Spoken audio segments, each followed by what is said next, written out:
So a lot of companies out there are using customer-specific pricing to price the majority of their transactions. They may have a particularly active sales team who likes to formalize the prices that they negotiate on a daily basis. And one of the challenges of companies that have that kind of, let's say, decentralized approach to customer-specific pricing is they often end up with a lot of pricing records, too many pricing records. As salespeople keep adding and adding and adding exception pricing to the system, what happens over time is that it becomes unwieldy or unmanageable. And frankly, nobody really likes going in and doing the dirty work of maintaining price files, pruning them, blowing out the prices or products that are in those files that just don't make sense anymore from a commercial perspective. So companies need to really start to understand what should and shouldn't be on customer-specific pricing. And that means mining the transactional data to really understand what are the most sensitive products that each customer buys. What parts of their spend should properly be part of an agreement, whether written or unwritten, that commits to specific price levels for certain products for each customer.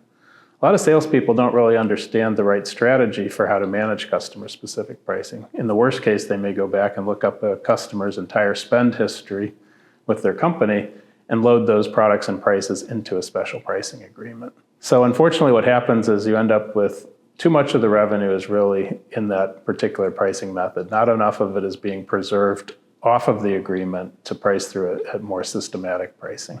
And whenever you have too much revenue that's being priced off system, you're going to fall prey to leaky margins. You're going to fall prey to products that really aren't relevant to the customer anymore and needless maintenance that goes into maintaining those.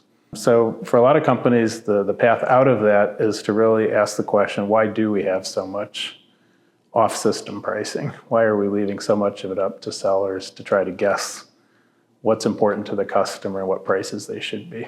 The other problem with customer-specific pricing is that there's very rarely a process for reviewing those prices when they come up for renewal.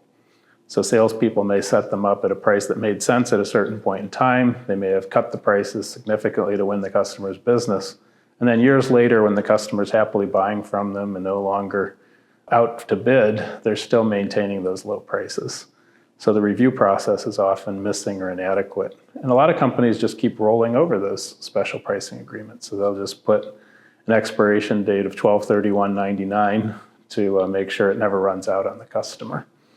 So we know that from analyzing transactional data, customer-specific pricing has about 10 more margin points lower profitability compared to system pricing. So anytime this type of customer-specific pricing starts to get out of hand, it really does degrade the profitability of the company. And so the pathway is really to start using tools that help you understand what should be on the agreement, what should be preserved off agreement and priced on request, so that you can balance the profitability of that overall agreement.